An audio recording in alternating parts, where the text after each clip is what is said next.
ba?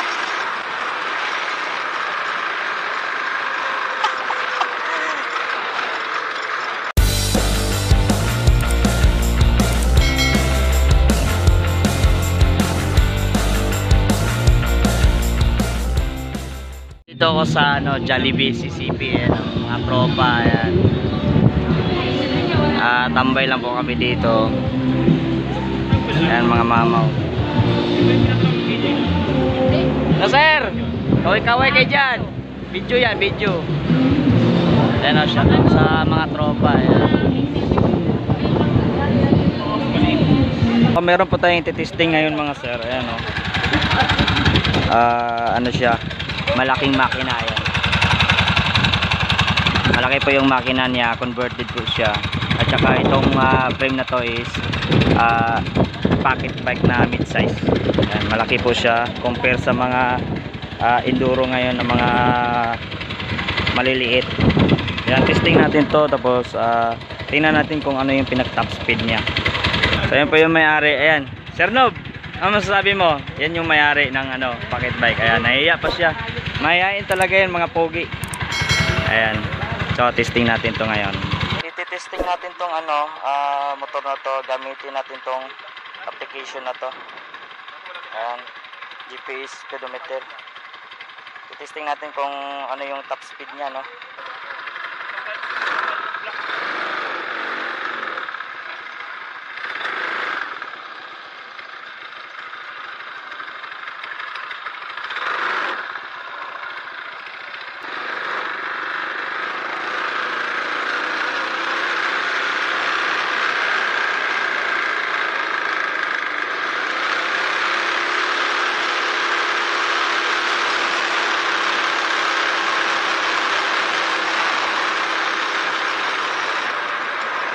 Yan, matapo siya ng 50. Allah, 59 yung pinakasagad niya. Pero hindi pa yung sagad kasi maiksi lang kasi yung dito, pasado eh. Kaya hindi pa yan sagad. Try natin dun sa unahan, yung medyo mahaba-haba para malaman natin.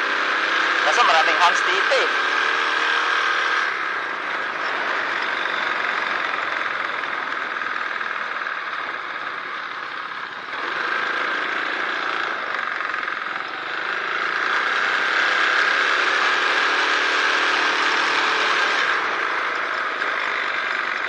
Natin sasagad dito kasi maiksi lang yung kasagada.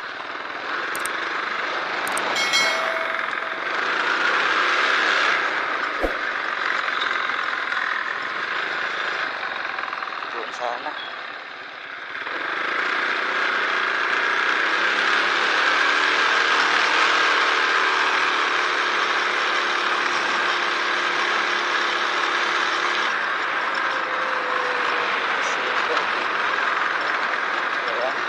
Maabot po siya ng 60. Kasi kung itong 2,000, kung masasagad ko man to, no, malamang sa malamang lagpas to ng 60. Malapit-lapit 70 kasi may pa siya eh. Mahatak pa siya eh. Kahit nakasagad na yung silinyador, mahatak pa siya.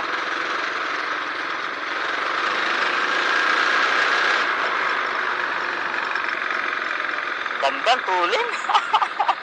Parang dito try natin kasi mahaba to eh.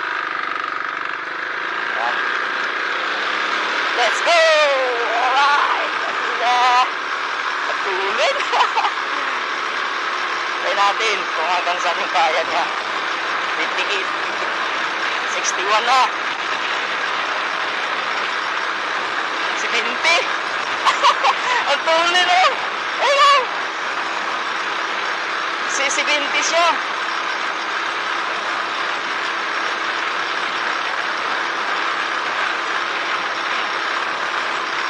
At tulin ba?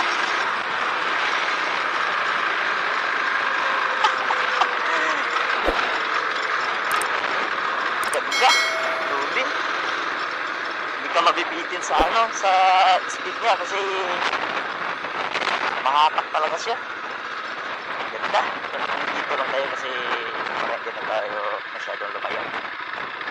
So try natin, balik tayo doon sa ano, sa mahabang ano na yon, kasada na yon. Try na naman natin ulit dito, mahaba pa rin to. Ayan. Kaso maraming mga bikers dito. Try na lang natin yung labis natin. So ingat lang tayo kasi baka mamaya may biglang sumusulpot dyan na naka-bike. Ayun nga, ang hirap. Ayan, maraming mga naka-bike dito.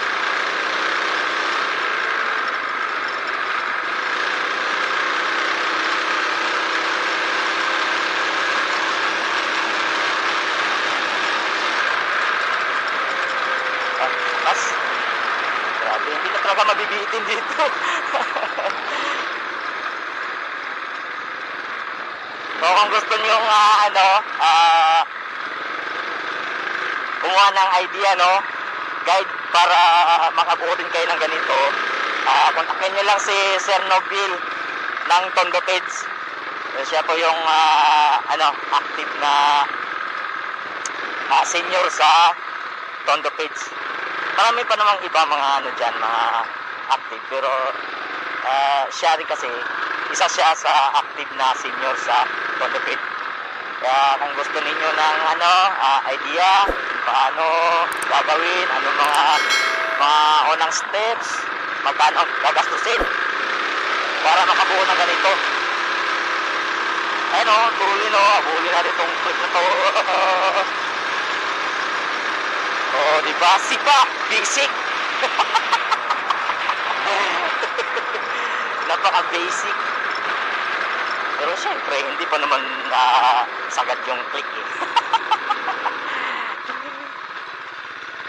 Ayan, ang ganda.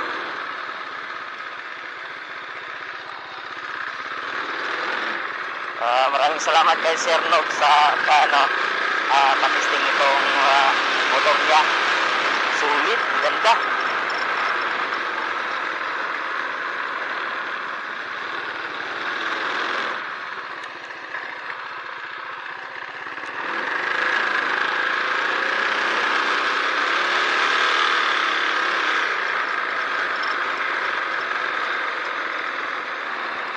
Maabot siya ng 71, 75, mga ganun. Review lang natin tong nito. Video, kuha natin na video. Grabe, ang ganda. Para ka lang nakamotor. Kung gusto nyo yung feeling nakamotor kayo na hindi na kailangan ng lisensya, kailangan papel ng motor, so ganito gagawin nyo.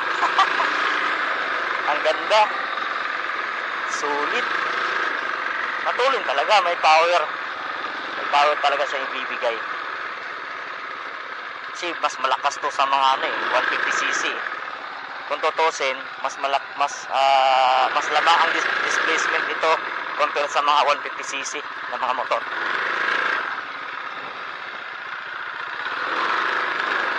Ayan, dito na tayo. Ayan yung may-ari, si Sir Nog. Ganda.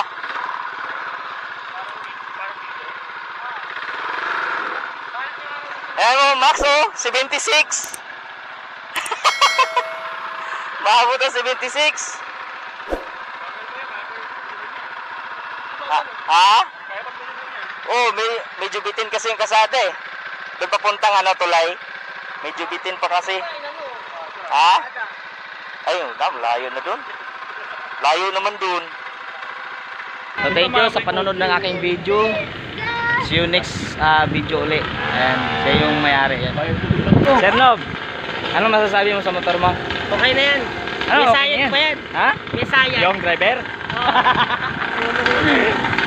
Ay, may tropa kakarating lang. Oh. Kakarating lang ng tropa.